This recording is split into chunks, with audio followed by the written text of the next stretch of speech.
നമസ്കാരം. പ്രൈം ഡിബേറ്റിലേക്ക് സ്വാഗതം.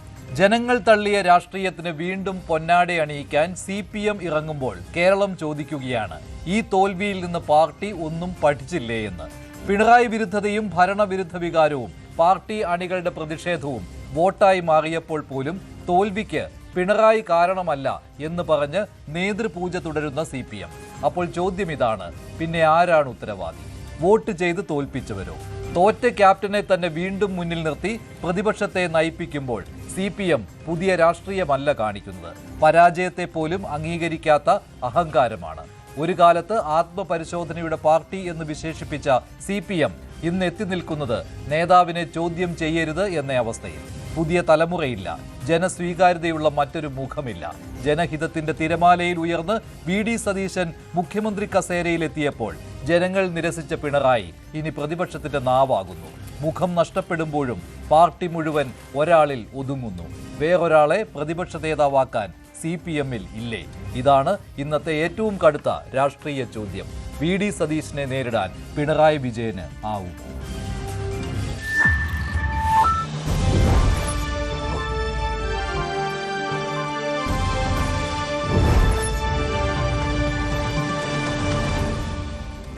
നിയമസഭാ സമ്മേളനത്തിന് നാളെ തുടക്കമാവുകയാണ്. അംഗങ്ങളുടെ സത്യപ്രതിജ്ഞയാണ് നാളെ നടക്കാൻ പോകുന്നത്.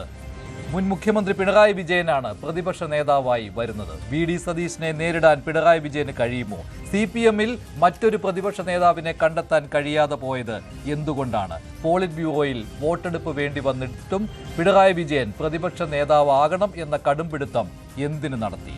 ഡിബേറ്റ് ചർച്ച ചെയ്യുകയാണ് ശ്രീ ശ്രീജിത്ത് പണിക്കർ, ശ്രീ വെമ്പായം നസീർ, ശ്രീ CK ഷാക്കിർ എന്നിവരാണ് ചേരുന്നത്. ആദ്യം ശ്രീ വെമ്പായം നസീർ, ഇത് നാണക്കേടാണ് CPM-ന്. മറ്റൊരു മുഖമില്ല പ്രതിപക്ഷ നേതാവായി ഉയർത്തിക്കാട്ടാൻ. അത് മാത്രമല്ല, പിണറായിയും ആഗ്രഹിച്ചു പ്രതിപക്ഷ നേതാവാകാൻ. തോറ്റ ക്യാപ്റ്റനെ തന്നെ വീണ്ടും ക്യാപ്റ്റനാക്കുന്നു എന്ന കാര്യം അങ്ങനെയല്ല. സത്യത്തിൽ 10 വർഷം ഭരണത്തലവനായിരുന്നു പിണറായി വിജയൻ. പരിതപ്രജ്ഞനായ ഒരു മുഖ്യമന്ത്രിയാണ്.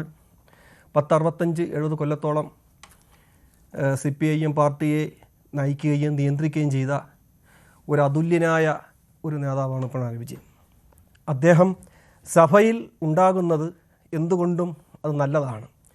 കാരണം ഈ ഭരണപക്ഷ പാർട്ടിക്കാർ ഭരണപക്ഷത്തെ തെറ്റുകുറ്റങ്ങൾ ചൂണ്ടിക്കാണിക്കുവാനും അത് അരുത് എന്ന് പറയുവാനും പ്രതിപക്ഷ നേതാവായ പിണറായി വിജയന് കഴിയുമെന്നുള്ള കാര്യത്തിൽ യാതൊരുവിധ സംശയവും ഇല്ല. പക്ഷേ ഒരു ദുർബലനായ പ്രതിപക്ഷ നേതാവിനെയാണ് ഇപ്പോൾ കേരളം കാണാൻ പോകുന്നത്. ദുർബലൻ എന്ന് ആരാണ് പറയുന്നത്? ദുർബലൻ എന്ന് ആരാണ് പറയുന്നത്? ആരും പറയുന്നില്ല. പിന്നെ പാർട്ടിക്ക് ഉള്ളിലും പിന്നെ ചില അഭിപ്രായ വ്യത്യാസങ്ങളും ചില മുറിവുറുപ്പുകളൊക്കെ ഉണ്ടായിട്ടുണ്ട്. അത് ജനാധിപത്യ ചില്ലറയല്ല, അത് വെറുതെ അല്ല. അത് മാത്രമല്ല, പാർട്ടി പോളിറ്റ് ബ്യൂറോയിൽ വോട്ടെടുപ്പ് പോലും വേണ്ടി വന്നു. അല്ല, അത് വോട്ടെടുപ്പ് നേരത്തെ ഉണ്ടായിരുന്നല്ലോ. നേരത്തെ ഈ വോട്ടെടുപ്പ് കാര്യങ്ങളൊക്കെ ഉണ്ടായിരുന്നു. അപ്പോൾ ജില്ലാ കമ്മിറ്റികൾ, കാരണം അദ്ദേഹത്തിന് 55 വയസ്സ് കഴിഞ്ഞ ഒരാളാണ്. അപ്പോൾ പ്രതിപക്ഷ നേതാവായി ശോഭിക്കാൻ പറ്റുമോ എന്നുള്ള ആശങ്കയുണ്ട്. അത്രേ ഉള്ളൂ. അല്ലാതെ വേറെ ഒരു പ്രശ്നം ഉണ്ടായിട്ടൊന്നും എനിക്ക് തോന്നുന്നില്ല. ഇദ്ദേഹം, ഞാൻ പറഞ്ഞില്ലേ, ഒരുപാട് അനുഭവ സമ്പത്തുള്ള ഒരാളല്ലേ മുഖ്യമന്ത്രി പിണറായി വിജയൻ. 10 വർഷം മുൻ മുഖ്യമന്ത്രിയായ പിണറായി വിജയൻ ഇപ്പോൾ പ്രതിപക്ഷ നേതാവായി വരുമ്പോൾ എന്തുകൊണ്ടും ബഹുമാന്യനായ VD സതീശൻ അവർക്ക് അനുയോജ്യനായ ഒരു പോരാളിയെ തന്നെയാണ് കേരളം പ്രതീക്ഷിക്കുന്നത്. ശരി, ശ്രീ CK ഷാക്കിർ, സതീശനൊത്ത പോരാളി തന്നെയാണ് പിണറായി വിജയൻ എന്ന്? അല്ല, വ്യക്തിപരമായി നമ്മൾ ഏതെങ്കിലും രീതിയിൽ വിലയിരുത്താൻ ഉദ്ദേശിക്കുന്നില്ല. പക്ഷേ ഇവിടെ കഴിഞ്ഞ 10 വർഷത്തെ അദ്ദേഹത്തിൻ്റെ ഭരണം കഴിഞ്ഞ് ഒരു പുതിയ സർക്കാർ വരുന്നു. ആ സർക്കാർ അധികാരമേറ്റ് ആദ്യ ദിനം തന്നെ മലയാളികൾ ഒന്നാകെ കൈയടിക്കുന്നു. മാധ്യമപ്രവർത്തകർക്ക് മുമ്പിലിരുന്നിട്ട് ഇനി നിങ്ങൾക്ക് എന്തെങ്കിലും ചോദിക്കാനുണ്ടോ എന്ന് പറഞ്ഞിട്ട് വളരെ സൗഹൃദത്തോടെ അദ്ദേഹത്തിൻ്റെ ഇന്നൊക്കെ സോഷ്യൽ മീഡിയ ട്രെൻഡിങ്ങായി ഓടുന്നൊരു വീഡിയോ ഉണ്ട്. എല്ലാ മനുഷ്യർക്കും, മലയാളം മനസ്സിലാക്കാത്ത ആളുകൾക്ക് പോലും എന്താ പറയുക, ഒരു ബോഡി ലാംഗ്വേജ് കൊണ്ട് വല്ലാത്തൊരു പോസിറ്റീവ് എനർജി നൽകുന്ന ഒരു മനുഷ്യനാണ് VD സതീശൻ. എന്നാൽ അപ്പുറത്ത് നമ്മുടെ ശ്രീ സഖാവ് പിണറായി വിജയൻ അറിയാം, ഒരു മാന്യമായ സംസാരമില്ല. എന്താ പറയുക, പത്രക്കാരോട് കടക്ക് പുറത്ത്, എടാ ഗോപാലകൃഷ്ണ, അങ്ങനെയുള്ള സംഗതികൾ. പിന്നെ അദ്ദേഹം വളർന്നു വന്ന പശ്ചാത്തലം അങ്ങനെയാണ്. CPM-ൻ്റെ ഒരു ശൈലി നമുക്കറിയാം. ഇപ്പോൾ കഴിഞ്ഞ ദിവസം SFI-ക്കാരായിട്ടുള്ള 2 നേതാക്കന്മാർ പോലീസുകാരെ വെല്ലുവിളിക്കുന്ന രീതി നിങ്ങൾ കണ്ടു കാണും. കാലൊടിക്കും, കൈയൊടിക്കും. ആ രീതിയിൽ എന്താ പറയുക, ഒരു ഗുണ്ടാ പടയായി CPM മാറിയിരിക്കുന്നു.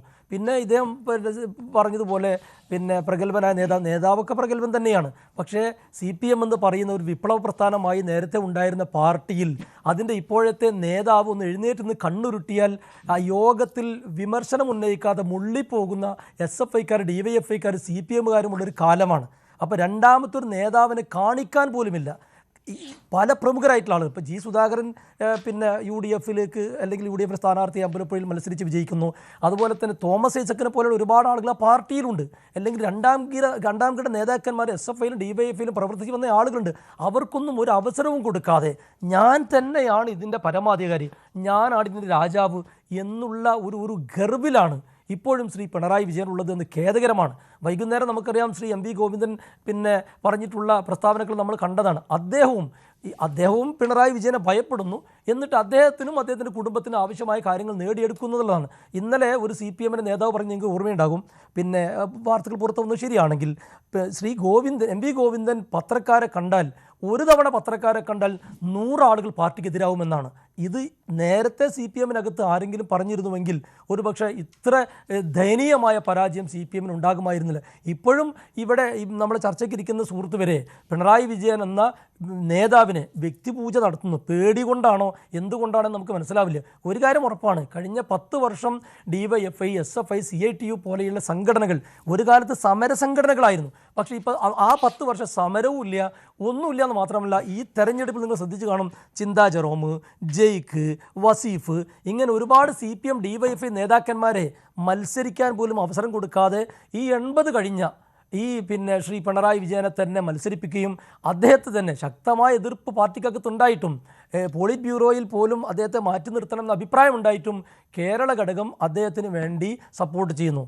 ഞങ്ങളൊക്കെ മനസ്സിലാക്കുന്നത്, അല്ലെങ്കിൽ മലയാളികൾ മനസ്സിലാക്കുന്നത്, VD സതീശനെ നേരിടാൻ ഒരർത്ഥത്തിലും അദ്ദേഹത്തിന് സാധിക്കില്ല. ദുർബലനായ ഒരു പ്രതിപക്ഷ നേതാവാണ് കേരളത്തിൽ വന്നിട്ടുള്ളത്. ശ്രീജിത്ത് പണിക്കർ, അത് കാണേണ്ട കാര്യം തന്നെയാണ്. പക്ഷേ പിണറായി വിജയൻ ഇപ്പോൾ പ്രതിപക്ഷ നേതാവായി ചുമതല ഏറ്റെടുക്കുന്നത് അത് ഉചിതമായ ഒരു കാര്യമായി താങ്കൾക്ക് തോന്നുന്നുണ്ടോ?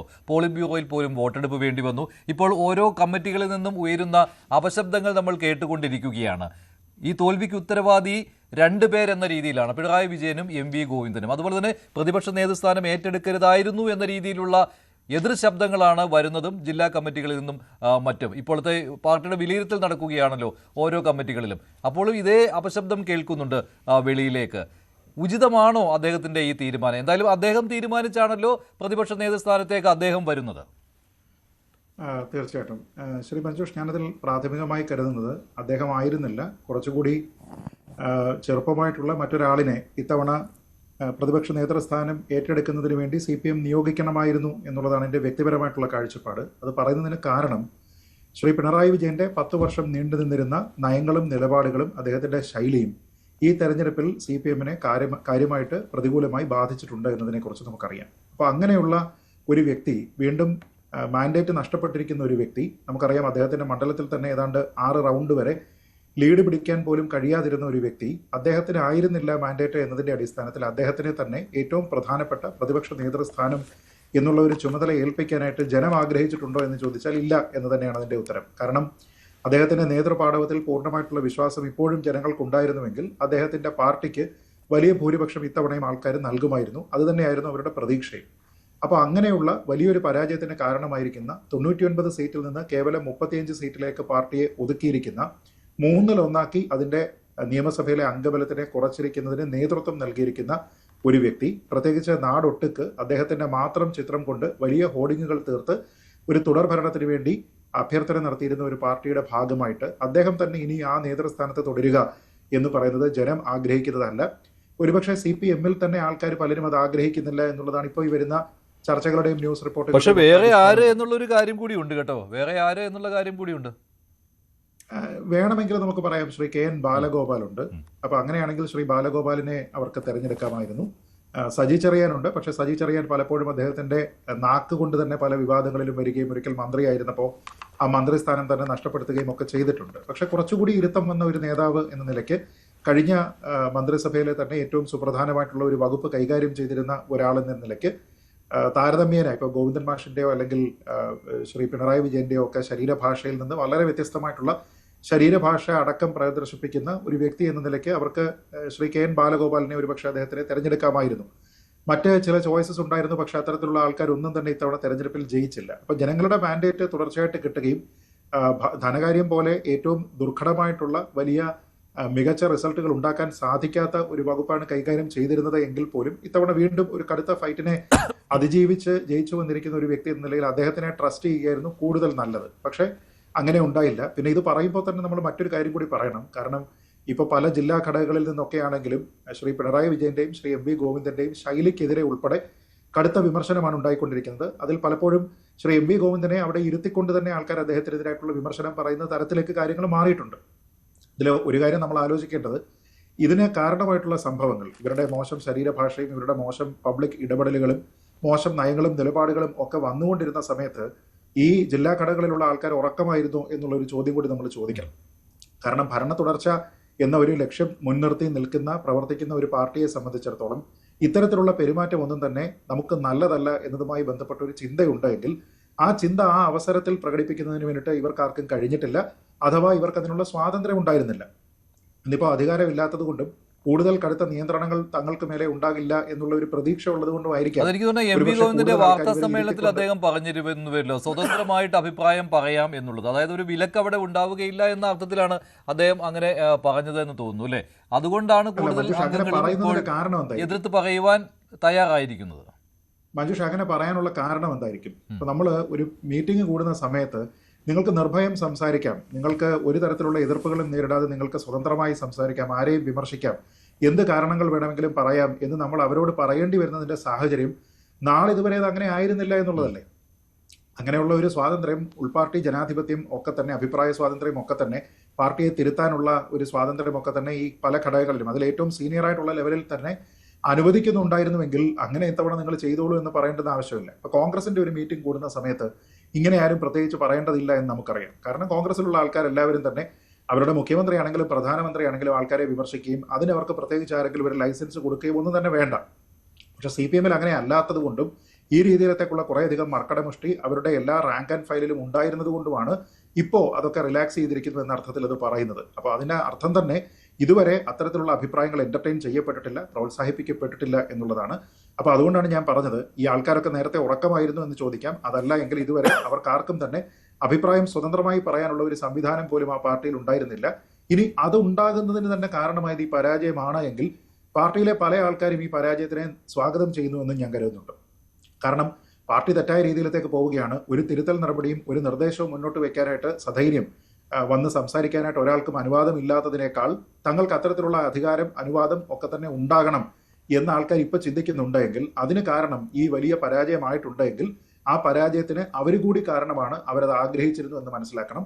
അതല്ല എങ്കിൽ പാർട്ടിയുടെ ഏറ്റവും പ്രധാനപ്പെട്ട അവരുടെ കോട്ടകൾ എന്ന് പറയുന്ന സ്ഥലങ്ങളിൽ അവരുടെ ഏറ്റവും പ്രധാനപ്പെട്ട നേതാക്കന്മാർ പരാജയപ്പെടുകയോ, കോൺഗ്രസ് അല്ല പാർട്ടി വിമതരായിട്ടുള്ള ആൾക്കാർ തന്നെ അവിടെ ജയിക്കുകയും ഒക്കെ ചെയ്തിരിക്കുന്നത് പാർട്ടിക്ക് ആൾക്കാർ നൽകിയിരിക്കുന്ന കൃത്യമായ സൂചനകളാണ്. ആ സൂചനകളെ ഉൾക്കൊള്ളാതെ നമ്മൾ tried and tested and failed അങ്ങനെയുള്ള ഒരു നേതൃത്വത്തിനെ വീണ്ടും അവർ മുന്നോട്ട് കൊണ്ടുപോയി കഴിഞ്ഞാൽ അടുത്ത 5 വർഷം കൊണ്ട് ഈ പാർട്ടിയെ പടിയടച്ച് പിണ്ണം വെക്കുക എന്നുള്ളതാണോ ഇവരുടെ ഉദ്ദേശം എന്ന് നമുക്ക് തോന്നിപ്പോകുമെന്നാണ് എനിക്ക് ഈ ഘട്ടം. പക്ഷെ എതിർ ശബ്ദങ്ങൾ വരുന്നത് പോളിറ്റ് ബ്യൂറോയിൽ നിന്ന് പോലും വരുന്നുണ്ടല്ലോ. പക്ഷെ അംഗബലത്തിന്റെ അഭാവം കൊണ്ട് പിണറായി വിജയന് പ്രതിപക്ഷ നേതൃസ്ഥാനത്തേക്ക് വരാൻ കഴിഞ്ഞു. അപ്പോൾ ഒരു ശക്തമായ മത്സരം അവിടെ നടന്നു. പക്ഷെ പിണറായി വിജയൻ ആഗ്രഹിക്കുകയാണ് ഞാൻ തന്നെ പ്രതിപക്ഷ നേതാവായാൽ മതിയെന്ന്. അതായത് അധികാരം വിട്ടൊഴിയാൻ അദ്ദേഹം ആഗ്രഹിക്കുന്നില്ല. അദ്ദേഹത്തിന്റെ അധികാര മോഹം ഇപ്പോഴുമുണ്ട് അല്ലേ? അധികാരത്തിൽ നിന്ന് പോയി കഴിഞ്ഞാൽ താൻ എന്തായി മാറുമെന്ന് പിണറായി വിജയൻ അറിയാം.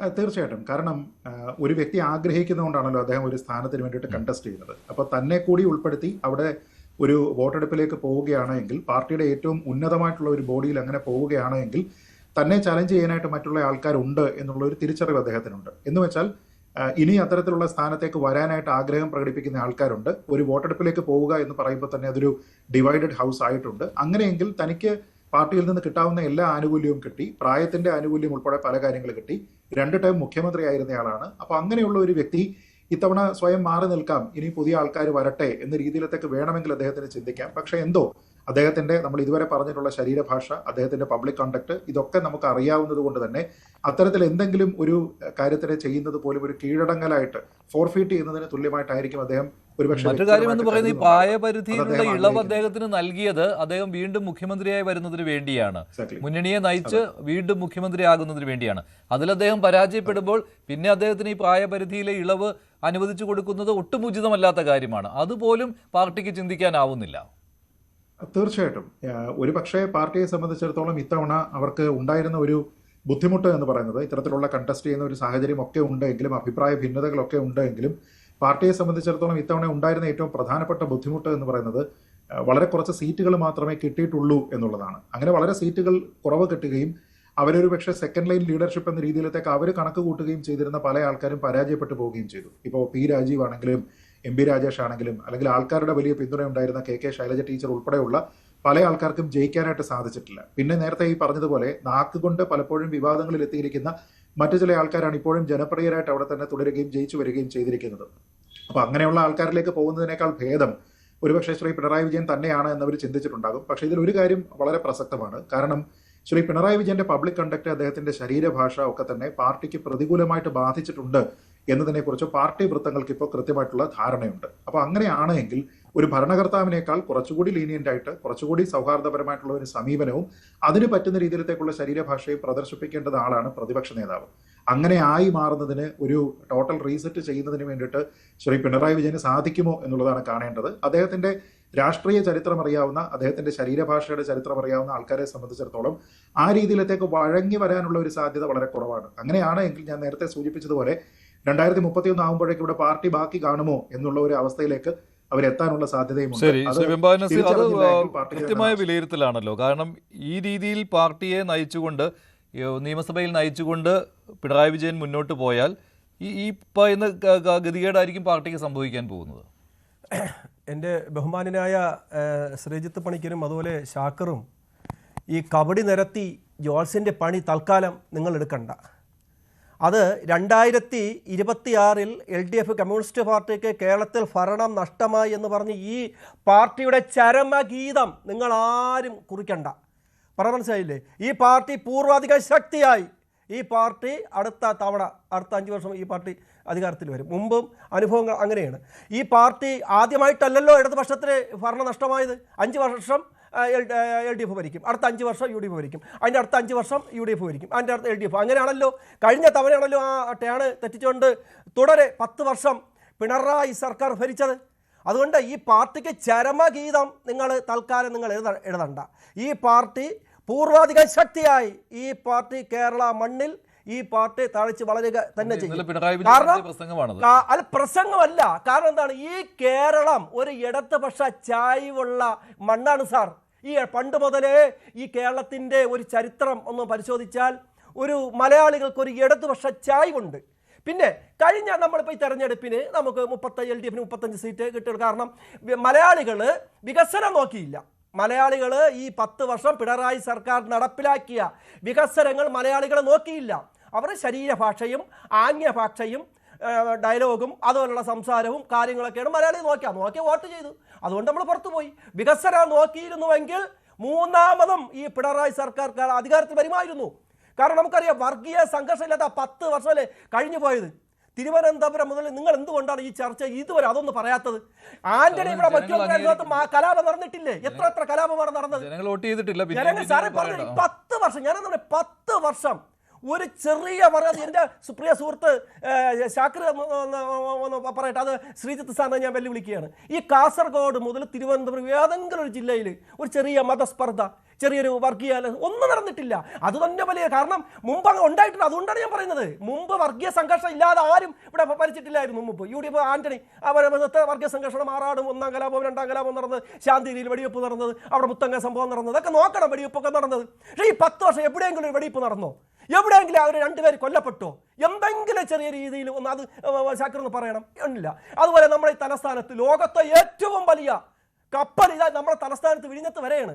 ഇത് ആരാണ് ഈ ഫണ്ട് അനുവദിച്ചത്? ആരാണ് കൊണ്ടുവന്നത്? ഈ പിണറായി സർക്കാരിൻ്റെ ആർജവത്തിൻ്റെ ഫലമായിട്ടാണ് വിഴിഞ്ഞം പദ്ധതി നടപ്പിലാക്കിയത്. ശത്രുക്കൾ പോലും സമ്മതിക്കുന്നതില്ലേ? പിന്നെന്താണ്, അദ്ദേഹം അഭിനയിക്കാൻ അറിഞ്ഞുകൂടാ. പിണറായിക്ക് അഭിനയിക്കാറ്. ഉമ്മൻചാണ്ടി സാറിനെ, ഉമ്മൻചാണ്ടി ഞാൻ ഏറ്റവും കൂടുതൽ ബഹുമാനിക്കുന്ന ഒരു നേതാവാണ്. പക്ഷേ ഉമ്മൻചാണ്ടിയെ പോലെ എന്താണ്, ഓരോരുത്തർക്ക് അവരുടെ ശരീരഭാഷ കാണും, സ്വഭാവ രീതി കാണും. ഇദ്ദേഹം സാധാരണ ഒരു മനുഷ്യൻ. ഇപ്പോൾ ഞാൻ ചില സമയത്ത് ഞാൻ ദേഷ്യപ്പെടാറുണ്ട്, ഞാൻ ചിലപ്പോൾ ചിരിക്കാറുണ്ട്, ചില സമയത്ത് ഞാൻ വിനയത്തോടുകൂടി ഞാൻ ചിലപ്പോൾ എനിക്ക് ചില അറിയാൻ എനിക്ക് അഹങ്കാരം വരും. അത് എല്ലാവർക്കും അങ്ങനെയാണ്. അതുപോലെ ഇപ്പോൾ ഉമ്മൻചാണ്ടിയെ പോലെ പിണറായി വരണം എന്ന് പറഞ്ഞിട്ട് കാര്യമില്ല. പിണറായിയുടെ സംസ്കാരം വേറെ, ഉമ്മൻചാണ്ടിയുടെ വളർന്നു വന്ന സംസ്കാരം വേറെ, രണ്ട് ശൈലിയാണ്. അപ്പോൾ അങ്ങനെ നോക്കുമ്പോൾ ഈ 10 വർഷം ഈ നമ്മളെന്താണ് വികസനങ്ങൾ നോക്കുക. വികസനത്തിൽ വെച്ച് നോക്കിക്കഴിഞ്ഞാൽ പിണറായി ഈ കേരള മണ്ണിൽ നടപ്പിലാക്കി എത്ര വികസനങ്ങൾ. ഈ ശാക്കറിൻ്റെ പാർട്ടിയല്ലേ ഈ UDF ഭരിച്ചുകൊണ്ടിരുന്നപ്പോൾ തദ്ദേശ സ്വയം ഭരണ വകുപ്പ് മന്ത്രിയായിരുന്ന മുഖ്യമന്ത്രി അദ്ദേഹം ദേശീയ പാതയ്ക്ക് കൊടുക്കാൻ എന്നെ കൊണ്ട് കഴിയില്ല എന്ന് പറഞ്ഞ് പരാജയപ്പെട്ടു പോയാണ്. 40 വട്ടം നിങ്ങൾ പറഞ്ഞിട്ട് അവിടെയാണ് സ്ഥലം ദേശീയ പാത. അതൊന്നും ജനങ്ങൾ അംഗീകരിച്ചിട്ടില്ല. സഖാക്കൾ തന്നെയാണ് CPM-നെതിരെ വോട്ട് ചെയ്തത്, LDF-നെതിരെ വോട്ട് ചെയ്തത്. സഖാക്കൾ തന്നെയാണ് അങ്ങനെ ചെയ്തത്. കാരണം പിണറായി വിജയൻ ഭരണത്തിൽ തുടരണമെന്ന് അവർ ആഗ്രഹിക്കുന്നില്ല, അത് പാർട്ടിക്ക് കോട്ടമാകുമെന്ന് അവർ വിചാരിച്ചു. അതുകൊണ്ടാണ് അവർ വോട്ട് ചെയ്തത്. സഖാക്കൾ തന്നെയാണ് വോട്ട് ചെയ്ത് തോൽപ്പിച്ചത്. എന്നിട്ട് നിങ്ങൾ ഇനിയും ഈ കാര്യം, ഈ വികസനം നേട്ടം കാര്യമില്ല. ചേഞ്ച് വേണമത്രേ, മലയാളികൾക്ക് ഒരു ചേഞ്ച്, ഒരു മാറ്റം വേണമത്രേ. അതുകൊണ്ടാണ് ഇപ്പൊ വകുപ്പിൽ ഇതുവരെ തീരുമാനമായില്ല. നന്നായി ഭരിക്കട്ടെ, 5 വർഷവും ഒരു കുഴപ്പമില്ല. ഞാനത് ആകെ ഒരു മലയാളി എന്നുള്ള നിലയിൽ ഞാൻ ആഗ്രഹിക്കാം, നന്നായി ഭരിക്കട്ടെ, സതീശൻ അവരുടെ പേരിൽ നന്നായി ഭരിക്കട്ടെ. പക്ഷെ എത്രത്തോളം മുന്നോട്ട് പോകുന്നു തോന്നുന്നില്ല. കാരണം വകുപ്പിന്റെ പേരിൽ ലത്തീൻ സഭ, തുറമുഖം അല്ല, ഫിഷറീസ് മുസ്ലിം ലീഗിന് വിട്ടുകൊടുക്കാൻ പാടില്ല എന്ന് പറഞ്ഞ് അവിടെ ഇത് ചർച്ച. പിന്നെ അതുപോലെ മുസ്ലിം ലീഗിന്റെ അതുപോലെ ജാതി വീതം ശിവഗിരിയിൽ നിന്ന് 6-7 മന്ത്രിമാര് ഇവിടെ ശിവഗിരിയിൽ വരുന്നു പോകുന്ന ഒരു 6 പേര് ജയിച്ച് അങ്ങോട്ട് വന്നിട്ടുണ്ട്. ഒന്ന് മന്ത്രിയാക്കി ഒന്ന് വിട്ടേക്കണേ. ഇത് LDF സർക്കാർ ഭരിച്ചുകൊണ്ട് നിന്നുമ്പോൾ ഇതുപോലെ മത നേതാക്കൾ ഇതുപോലെ കത്തയക്കുമായിരുന്നോ? പിണറായി വിജയന്റെ മുമ്പിൽ വരുമായിരുന്നോ ഏതെങ്കിലും മത നേതാക്കൾ? നമ്മുടെ AP സുന്നിക്ക് ഇത്ര മന്ത്രി വേണം, EK സുന്നിക്ക് ഇത്ര മന്ത്രി വേണം, മുജാഹിദ് വിവാദത്തിന് ഇത്ര മന്ത്രി വേണം, ശിവഗിരി മഠത്തിന് ഇത്ര മന്ത്രി വേണം, NSSന് ഇത്ര മന്ത്രി വേണം, SNDPക്ക് ഇത്ര മന്ത്രി, ലത്തീൻ കത്തോലിക്കയ്ക്ക് ഇത്ര മന്ത്രി വേണം. ആരും പിണറായിയുടെ മുമ്പ് ഒരു മത നേതാക്കളും ചെന്ന് പറയുമായിരുന്നില്ല. അതെന്താണ്? നല്ല മനുഷ്യരെ നോക്കി, എന്താണ് പ്രാതിനിധ്യം നോക്കി മന്ത്രിയാക്കും LDF സർക്കാർ. ഇത് അങ്ങനെയാണ് ഇപ്പൊ നടക്കുന്നത്. ഇപ്പൊ അവർക്ക് ജാതി വീതം വെച്ച് അങ്ങ് കൊടുക്കുകയാണ് സംഭവം. നമ്മളെ കേരളം എത്രത്തോളം മുന്നോട്ട് പോകുന്നത് ജാതി നോക്കിയാണ് മന്ത്രി തീരുമാനിക്കുക, ജാതി മതവും നോക്കി. അത് സങ്കടകരമല്ലേ? ജാതി മതം നോക്കി ഓരോ സംഘടനയ്ക്ക് ഓരോ മന്ത്രികൾ. ശരി ഷാക്കിർ, ഞാൻ ശ്രീ പറഞ്ഞ കാര്യത്തോട് യോജിക്കുകയാണ്. അതായത് ഞങ്ങൾ CPM-ന്റെ ചരമഗീതം എഴുതുന്നില്ല. അദ്ദേഹം ഇത് യഥാർത്ഥത്തിൽ പിണറായി വിജയനും MV ഗോവിന്ദനും ചരമഗീതം എഴുതി കഴിഞ്ഞു. അത് ജനങ്ങൾ കയ്യടിയോടെ സ്വീകരിച്ചു. അതുകൊണ്ട് ഞങ്ങൾ മാത്രമല്ല, ഒറ്റ സെക്കൻഡ്, കരുണാകരൻ സാറിന്റെ സമയത്ത് ഈ നിങ്ങളെ UDF-ന് 11-12 സീറ്റ് ഓർമ്മയുണ്ടോ? ഏത് വർഷമായിരുന്നു അറിയാമോ? പിന്നീട് അദ്ദേഹം അടുത്ത തവണ 10-80 MLA-മായിട്ട് പിന്നീട് അധികാരം പിടിച്ചെടുത്ത ചരിത്രം അറിയാമോ? നിങ്ങൾ നസീർ കോൺഗ്രസ് ഇല്ല എന്ന് വിധി മടങ്ങി വന്ന്. ഞാൻ കൃത്യമായി പറയാൻ നമുക്കുള്ളൊരു അഭിപ്രായം, CPM എന്ന പാർട്ടി നാമാവശേഷമാവണം എന്ന അഭിപ്രായമുള്ളയാളല്ല ഞാൻ. എൻ്റെ അഭിപ്രായം പറയാലോ. പക്ഷേ CPM-ന്റെ അടുത്ത കാലത്തുണ്ടായ ശൈലിയും അതിൻ്റെ ഒരു എന്താ പറയുക പ്രാകൃതമായിട്ടുള്ള രീതിയുമൊക്കെ അത് ഒരു മലയാളികൾക്കോ മനുഷ്യത്വത്തിനോ അംഗീകരിക്കാൻ കഴിയാത്തതാണ്. ഇപ്പോൾ നമുക്ക് ഈ അടുത്ത കാലത്തുണ്ടായിട്ടുള്ള ഓരോ സംഗതികളും, നിങ്ങളിപ്പോൾ നേരത്തെ പറഞ്ഞിട്ടുള്ള വികസനം നോക്കിയിട്ടല്ല ജനങ്ങൾ വോട്ട് ചെയ്തതെന്ന് ഞാൻ നിങ്ങളോട് വളരെ വിനീതമായി ചോദിക്കട്ടെ. ഐക്യജനാധിപത്യ മുന്നണിയുടെ കാലത്ത് 2011 മുതൽ 2016 വരെ മാത്രം 5 വർഷം 7 ഗവൺമെൻറ് മെഡിക്കൽ കോളേജുകൾ, പുതിയ താലൂക്കുകൾ, കണ്ണൂർ എയർപോർട്ട്, ഇങ്ങനെ ഒരുപാട് സംഗതികൾ, പദ്ധതികൾ തൊട്ട് കാണിക്കാൻ കഴിയും. ഇപ്പം നിങ്ങൾ പറഞ്ഞ വിഴിഞ്ഞം പോർട്ട് LDF കൊണ്ടുവന്നതാണ്. ഒരു പദ്ധതി ഞങ്ങൾ ഈ 7 വലിയ വൻകിട പദ്ധതികളോടൊപ്പം തന്നെ ഇഷ്ടംപോലെ പുതിയ 36 ആർട്സ് ആൻഡ് സയൻസ് കോളേജുകൾ, ഒരുപാട് സംഗതികൾ കൊണ്ടുവന്നു മനുഷ്യർക്ക് ഗുണകരമായ രീതിയിൽ. ഈ പിണറായി വിജയൻ്റെ 10 വർഷത്തെ ഗവൺമെൻറ് ഇതേപോലെ ഒരു പദ്ധതി ഒരു മിനിറ്റ് ഇദ്ദേഹം ഇപ്പൊ പറഞ്ഞല്ലോ,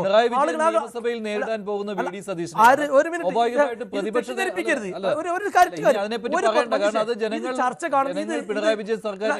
കാണുന്ന ആളുകൾ ഒരു മിനിറ്റ്, അതായത് ഒരു പദ്ധതി പറയാൻ നവാസിനെ വെള്ളി വിളിക്കാം. നവാസല്ല, മുംബൈ നസീർ. സോറി, നസീർ. ഏ, ഷാക്കിർ.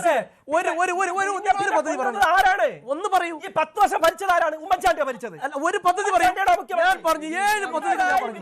അല്ല, ഞാൻ പറഞ്ഞു 7 പദ്ധതികൾ ഞാൻ പറഞ്ഞു. ഈ government medical college, arts and science കോളേജുകൾ, കണ്ണൂർ വിമാനത്താവളം, വിഴിഞ്ഞം ഉൾപ്പെടെ വലിയ പദ്ധതികൾ, കേരളത്തിലെ വലിയ മാറ്റമുണ്ടാക്കുന്ന പദ്ധതികൾ UDF കൊണ്ടുവന്നതാ. ശരിയാണല്ലോ. ഈ 10 വർഷം കൊണ്ട്, 5 വർഷം കൊണ്ട് ഉമ്മൻചാണ്ടി സർക്കാർ കൊണ്ടുവന്നത് ഞാൻ പറഞ്ഞു. ഈ 10 വർഷം കൊണ്ട് നിങ്ങളൊരു കാർഡടിച്ച് വെടിവെക്കല്ലേ, ഞങ്ങൾ ഇന്ന പദ്ധതി ആസൂത്രണം ചെയ്ത് കൊണ്ടുവന്ന് നടപ്പിലാക്കി എന്നൊന്ന് പറഞ്ഞു. ഒറ്റത് പറഞ്ഞു. ഷാക്കിറെ, ഒറ്റ മിനിറ്റ്. ഈ ദേശീയപാതയുടെ കാര്യം ഞാൻ പറഞ്ഞില്ലേ, നിങ്ങളുടെ മന്ത്രി, നിങ്ങൾ മുസ്ലിം ലീഗല്ലേ, നിങ്ങളുടെ മന്ത്രി മുനീർ സാഹിബ് പരസ്യമായിട്ട് പറഞ്ഞാൽ വേണമെങ്കിൽ മൊബൈൽ എടുത്തു തരാം, സ്ഥലം ഏറ്റു കൊടുക്കാൻ കഴിയുന്നില്ല, വിട്ടുതരുന്നില്ല എന്ന് പറഞ്ഞ സമയം ഉണ്ടായിരുന്നു. ദേശീയപാത മുടങ്ങിക്കിടന്ന്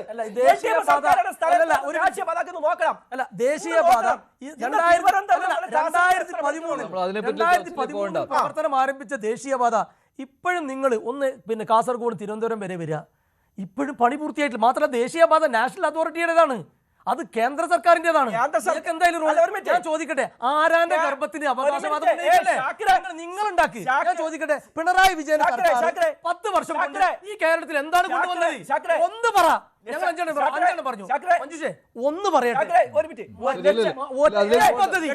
ആരാന്റെ ഗർഭത്തിന് അവകാശവാദം ഉന്നയിക്കല്ലേ? ഒരു പദ്ധതി പറയും. പ്രിയപ്പെട്ട കേരള സർക്കാരിന് പങ്കുണ്ട്. ഒന്ന് പറ. ഒരു പദ്ധതി പറ. ആയിക്കോട്ടെ, ശരി. 10 വർഷം ഭരിച്ചിട്ട് 6 ലക്ഷം കോടി കടം വരുത്തിയിട്ട് ഈ ഒരു പദ്ധതി മലയാളികൾക്ക് ഗുണകരമായി അടുത്തല്ലേ ഇരിക്കണം, കുറച്ച് ശബ്ദം കുറച്ച് അതിന്റെ കാര്യം എന്ന് പറയുന്നത്. ഒരു സെക്കൻഡ്, പ്രിയപ്പെട്ട നസീർ, ഒന്ന് പറ. ഞങ്ങൾ പിണറായി വിജയന്റെ സർക്കാർ 10 വർഷം കൊണ്ട് ഈ കൊണ്ടുവന്ന പദ്ധതി ഇതാ. കേൾക്കാൻ താല്പര്യം. താങ്കൾ ഇടപെടരുത്. ഇല്ല. ഈ 10 വർഷം ആരായിരുന്നു മുഖ്യമന്ത്രി സാർ? ഈ പിണറായി വിജയൻ തുറമുഖം എപ്പോഴാണ് ഉദ്ഘാടനം ചെയ്തത്? 1ാം ഉദ്ഘാടനം, 2ാം ഉദ്ഘാടനം എപ്പോഴാണ് ചെയ്തത്? നിങ്ങള് മറുപടി വേണ്ടേ? 2ാം ഘട്ട ഉദ്ഘാടനം 3 മാസം മുമ്പാണ് കഴിഞ്ഞത്. 2ാം ഘട്ട ഉദ്ഘാടനം നിങ്ങൾ ചോദിച്ചു, ഞാൻ 10 വർഷം മുഖ്യമന്ത്രി പിണറായി വിജയനാണ്, അല്ല ഉമ്മൻചാണ്ടി അല്ല. ആ പിണറായി വിജയൻ മനസ്സിലായില്ലേ? ഉദ്ഘാടനം അല്ല പറയും. അല്ല, ഇനി നമുക്ക് ആ ചർച്ചയിലേക്ക് പോകേണ്ട. കാരണം കേൾക്കട്ടെ, ഈ പ്രേക്ഷകർ കേൾക്കട്ടെ. 600 രൂപ പോലും പെൻഷൻ കൊടുക്കാൻ കഴിയാതെ നിന്ന UDF ഉമ്മൻചാണ്ടി ഇറങ്ങി പോകുമ്പോൾ കളവാണ് ആളുകൾ തോൽപ്പിച്ചത്. ഇതൊക്കെ തെരഞ്ഞെടുപ്പിന് മുൻപ് പറഞ്ഞ കാര്യങ്ങളാണ്. ഉമ്മൻചാണ്ടി പോയിട്ടുള്ളത് 65 ലക്ഷം പാവങ്ങൾക്ക് പെൻഷൻ കൊടുക്കുകയാണ്. 5 ലക്ഷം ആൾക്കാർക്ക് പവർ ഇല്ലാത്ത ആൾക്കാർക്ക് വീട് വെച്ച് കൊടുത്ത UDF സർക്കാർ. ദയവ് ചെയ്തിട്ട് സർക്കാർ നിയമസഭയിൽ കൊടുത്തിട്ട് മറുപടി എങ്കിലും ഒന്ന് എടുത്ത് വായിച്ചു നോക്കാം. ഇതൊക്കെ നമ്മൾ പലതവണ ചർച്ച ചെയ്താണ്, ഇതൊക്കെ ജനങ്ങൾ തള്ളിക്കളഞ്ഞാണ്. ശ്രീജിത് പണിക്കർ, ഇവിടെ പക്ഷേ നിയമസഭയിൽ വരുമ്പോൾ പ്രതിപക്ഷത്തിനായിരിക്കും കൂടുതൽ ശക്തിയായിട്ട് കാര്യങ്ങൾ ഉന്നയിക്കുവാൻ കഴിയുക. കാരണം എപ്പോഴും സർക്കാരിനെ പ്രതിരോധത്തിൽ നിർത്താൻ അവർക്ക് പറ്റും. സർക്കാരിൻ്റെ ഓരോ നയങ്ങളും ഓരോ നിലപാടുകളും അതെടുത്തു പറഞ്ഞുകൊണ്ട് വിമർശനം ഉന്നയിക്കാൻ പറ്റും. അവിടെ പിണറായി വിജയൻ നിസ്സാരക്കാരനെ ഒരാളായിട്ട് നമുക്ക് കണക്കാക്കാൻ പറ്റുകയില്ലല്ലോ. അദ്ദേഹം എണ്ണി കാര്യങ്ങൾ അവതരിപ്പിക്കും. അത് സമർത്ഥനാണ് അദ്ദേഹം. ശ്രീജിത് പണിക്കർ.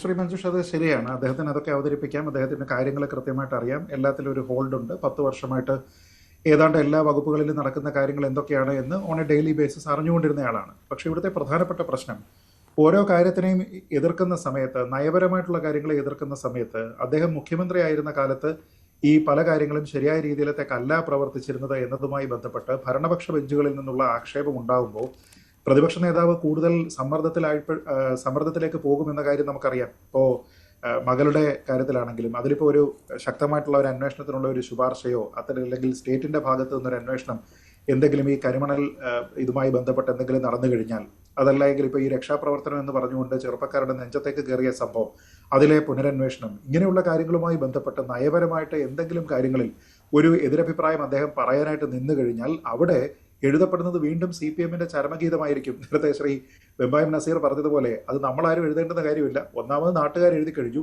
ഇനി ശ്രീ പിണറായി വിജയൻ പ്രതിപക്ഷ നേതാവ് ആകുന്ന സമയത്ത് സഭയിലുള്ള കോൺഗ്രസ്സുകാർ തന്നെ ഇതിന്റെ ബാക്കി എന്തെങ്കിലും പൂരിപ്പിക്കാനായിട്ട് വിട്ടുപോയിട്ടുണ്ടെങ്കിൽ അത് എഴുതാനുള്ള എല്ലാവിധ സാധ്യതകളുമുണ്ട്. അപ്പോൾ ഇതൊരു ഗോൺ കേസാണ് ശ്രീ നസീർ. അത് താങ്കൾ മനസ്സിലാക്കണം. അത് മനസ്സിലാക്കാതെ താങ്കൾ ഇനിയും പിണറായിയെ പ്രശംസിക്കുന്ന ഭക്തിഗാനം എഴുതിക്കൊണ്ട് വന്നതുകൊണ്ട് യാതൊരു വിധത്തിലുള്ള കാര്യവുമില്ല. കാരണം CPM-ന്റെ ആൾക്കാർക്ക് തന്നെ അതിൽ തിരിച്ചറിവുണ്ട്. അപ്പോൾ താങ്കൾ പറയുന്ന ഒരു ആത്മവിശ്വാസം എന്ന് പറയുന്നത് തന്നെ 5 കൊല്ലം കൂടുമ്പോൾ മാറി വരും. അതുകൊണ്ട് ഇനിയാണെങ്കിലും ഒരു 5 കൊല്ലം കഴിയുമ്പോൾ വരുമെന്നാണ്. പക്ഷെ താങ്കളവിടെ മിസ് ചെയ്തിരിക്കുന്ന ഒരു പ്രധാനപ്പെട്ട കാര്യം ശ്രീ ജി സുധാകരൻ കഴിഞ്ഞ ദിവസം പറഞ്ഞതാണ്. BJP കാര്യമായിട്ട് നേരത്തെ ഉണ്ടായിരുന്നില്ല, ഇത്തവണ BJP ഉണ്ട്, 3 MLA-മാരുണ്ട്, അവർ വളരുന്നുണ്ട്. അവരിത്തവണ ജയിച്ചിരിക്കുന്ന 3 അവർ പിടിച്ചെടുത്തിരിക്കുന്നത് CPM-ന്റെ സീറ്റുകളാണ്, അല്ലെങ്കിൽ ഇടതുപക്ഷത്തിന്റെ സീറ്റുകളാണ് എന്ന് മറക്കരുത്. അപ്പോൾ അടുത്ത തവണ ഇതിനേക്കാൾ കൂടുതൽ സീറ്റ് അവർക്ക് കിട്ടാൻ സാധ്യതയുണ്ടെങ്കിൽ കൂടുതൽ പരുങ്ങലിലാവാൻ CPM-നുള്ള എല്ലാവിധ സാധ്യതകളുമുണ്ട്. എന്ന് പറഞ്ഞു കഴിഞ്ഞാൽ ഈ ചരമഗീതത്തിന്റെ ബാക്കി സ്റ്റാൻസുകളൊക്കെ അതിന്റെ ചരണം വരെയുള്ള കാര്യങ്ങൾ ആൾക്കാർ എഴുതി തീർക്കുകയാണ്. പിന്നെ താങ്കൾ അത് തന്നെ ഒരു കാര്യം പറഞ്ഞു, ഇപ്പോൾ വർഗീയ സംഘർഷം കഴിഞ്ഞ 10 വർഷത്തിൽ ഉണ്ടായിട്ടില്ല എന്ന്. ശരിയാണ്. പക്ഷേ ഈ വർഗീയ സംഘർഷം ഒഴിവാക്കുന്നതിന് വേണ്ടി നേതൃത്വം എടുത്ത് RSSന്റെ നേതാക്കളുമായിട്ട് ചർച്ച ചെയ്യാൻ പോയ ആളിന്റെ പേരെന്താണ്? ശ്രീ നസീറിന് ഓർമ്മയുണ്ടോ? ആളിന്റെ പേരൊന്ന് പറയൂ. ശ്രീ എമ്മിനെയൊക്കെ തന്നെ മധ്യസ്ഥനാക്കിക്കൊണ്ട് ഒരു ചർച്ച നടത്തിയപ്പോൾ ഇവിടുന്ന് പോയിരുന്ന ആളിന്റെ പേരെന്താന്ന് ശ്രീ നസീറിനൊന്ന് പറയാൻ പറ്റുമോ? എല്ലാവർക്കും അറിയാവുന്ന കാര്യമാണല്ലോ, പേരൊന്ന് പറയാമോ? നേരത്തെ പിന്നെ നമ്മുടെ ഷാക്കിറിനോട് ചോദിച്ചല്ലോ മുഖ്യമന്ത്രിയുടെ പേരെന്തായിരുന്നു. ഞാൻ അങ്ങോട്ട് ചോദിച്ചു കഴിഞ്ഞാൽ ആ പേരൊന്ന് പറയാമോ? ആരാണ് വർഗീയ സംഘർഷം അവസാനിപ്പിക്കുന്നതിന് വേണ്ടിയിട്ട് ഒരു ഭാഗത്തിനെ പ്രതിനിധീകരിച്ചുകൊണ്ട് ആ ചർച്ചയിൽ ഇരുന്നത് എന്നതിനെ കുറിച്ചൊന്ന് പറയാമോ? പറയാൻ കഴിയുമോ?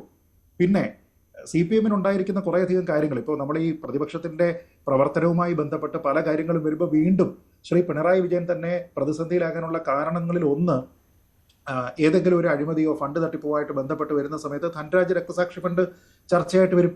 അതിനെക്കുറിച്ച് അവിടെ ഉന്നയിച്ചു കഴിഞ്ഞു കഴിഞ്ഞാൽ അവിടെയുള്ള പാർട്ടിക്കാർ പോലും ആ വിഷയത്തിൽ പാർട്ടിയുടെ ഭാഗത്ത് നിന്ന് തെറ്റുണ്ടായിട്ടുണ്ട് എന്ന് ബോധ്യമുള്ളത് കൊണ്ടായിരിക്കുമല്ലോ അവിടെ വി കുഞ്ഞികൃഷ്ണൻ ജയിച്ചിരിക്കുന്നത്. അല്ലെങ്കിൽ നോർമലി പയ്യന്നൂർ പോലെയുള്ള ഒരു സീറ്റിൽ അദ്ദേഹം ജയിച്ചു വരാനുള്ള വല്ല സാധ്യതയുണ്ടോ? ഏതെങ്കിലും തരത്തിൽ സ്വജനപക്ഷപാതവുമായി ബന്ധപ്പെട്ട് വല്ലതും പറഞ്ഞു കഴിഞ്ഞാൽ ശ്രീ MV ഗോവിന്ദന്റെ ഭാര്യയ്ക്ക് തളിപ്പറമ്പിൽ സീറ്റ് കിട്ടിയത് സ്വജനപക്ഷപാതമാണെന്ന് ഉന്നയിച്ചുകൊണ്ട് വന്നിരുന്ന ആളിനെ CPM-കാർ തന്നെ വോട്ട് ചെയ്ത് അവിടെ ജയിപ്പിച്ചില്ലേ? പാർട്ടിയുടെ നേതാക്കന്മാരായിട്ടുള്ള സീസൺഡ് ആയിട്ടുള്ള പൊളിറ്റീഷ്യൻസിനെ പാർട്ടി പൂർണ്ണമായിട്ടും അവഗണിക്കുന്നു, അവരുടെ വാക്കുകൾക്ക് ഒരു വിലയും കൊടുക്കുന്നില്ല എന്ന് അമ്പലപ്പുഴയിൽ ശ്രീ ജി സുധാകരൻ പറഞ്ഞപ്പോൾ അദ്ദേഹത്തിന് അനുകൂലമായിട്ട് അവിടെ പാർട്ടിക്കാർ കൂടി വോട്ട് ചെയ്തുകൊണ്ടായിരിക്കുമല്ലോ നല്ല ഭൂരിപക്ഷത്തിൽ അദ്ദേഹം ജയിച്ചത്. എന്ന് വെച്ചാൽ പാർട്ടിയുടെ ട്രഡീഷണൽ ആയിട്ടുള്ള അവരുടെ കേഡർ, അവരുടെ റാങ്ക് ആൻഡ് ഫയൽ, അവർ പാർട്ടിയെ കൈവിട്ടിരിക്കുന്നു. പാർട്ടിയിൽ കുറേയധികം അവർക്ക് താല്പര്യമില്ലാത്ത രീതിയിലത്തേക്കുള്ള വ്യതിയാനം സംഭവിച്ചു എന്നത്, നയങ്ങളിലും നിലപാടുകളിലും അത് സംഭവിച്ചു എന്നതിനെക്കുറിച്ച് പാർട്ടി അംഗങ്ങൾക്ക് കൃത്യമായിട്ടുള്ള ബോധ്യമുണ്ട്.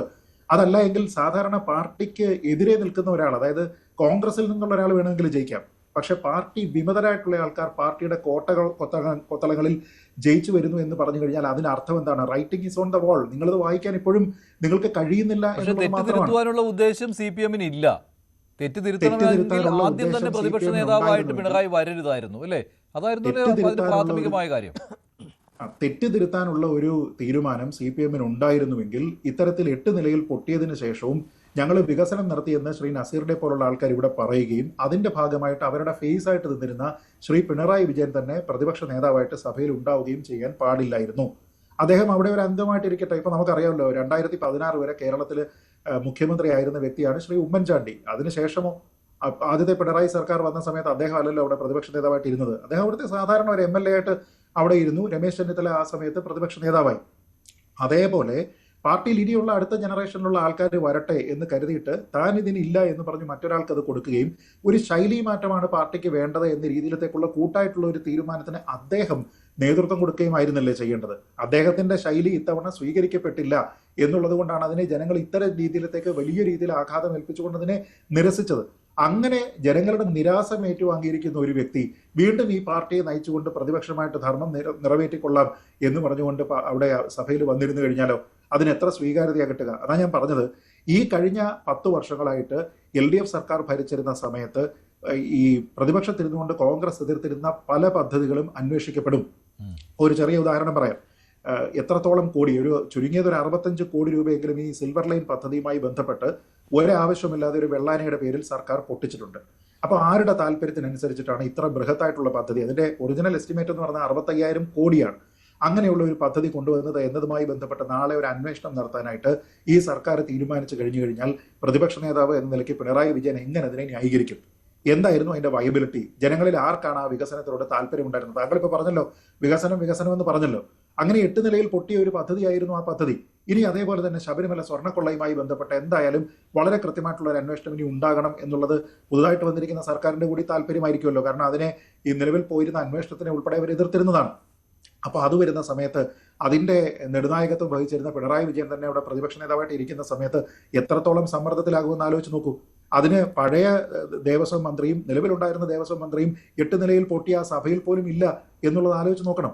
ഞാൻ പറഞ്ഞത് ഇങ്ങനെയുള്ള പല വിഷയങ്ങളും വരുമ്പോൾ ഇപ്പം തന്നെ പുനരന്വേഷണം പ്രഖ്യാപിച്ചിരിക്കുന്ന ആ തല തല്ലിപ്പൊളിക്കുന്ന പദ്ധതി, ഇങ്ങനെയുള്ള കുറേയധികം കാര്യങ്ങളുമായി ബന്ധപ്പെട്ട് ഇനി ഈ ചർച്ച വരുന്ന സമയത്ത് CPM ഒരു വോയിസ് പോലും ഇല്ലാതിരിക്കുന്ന ഒരവസ്ഥ ഇവിടെ ഉണ്ടാകും. അങ്ങനെ ഒരു കാര്യം ഇവിടെ ഉണ്ടാകുന്ന സമയത്ത് ഞങ്ങൾ വികസനം നടത്തി എന്ന് പറഞ്ഞിട്ട് കാര്യമുണ്ടോ? താങ്കൾ ഇപ്പോഴും കുറ്റപ്പെടുത്തുന്നത് ജനങ്ങളെയാണ്. വികസനം നോക്കാതെ ആൾക്കാർ വോട്ട് ചെയ്തു എന്ന്. അങ്ങനെയല്ല.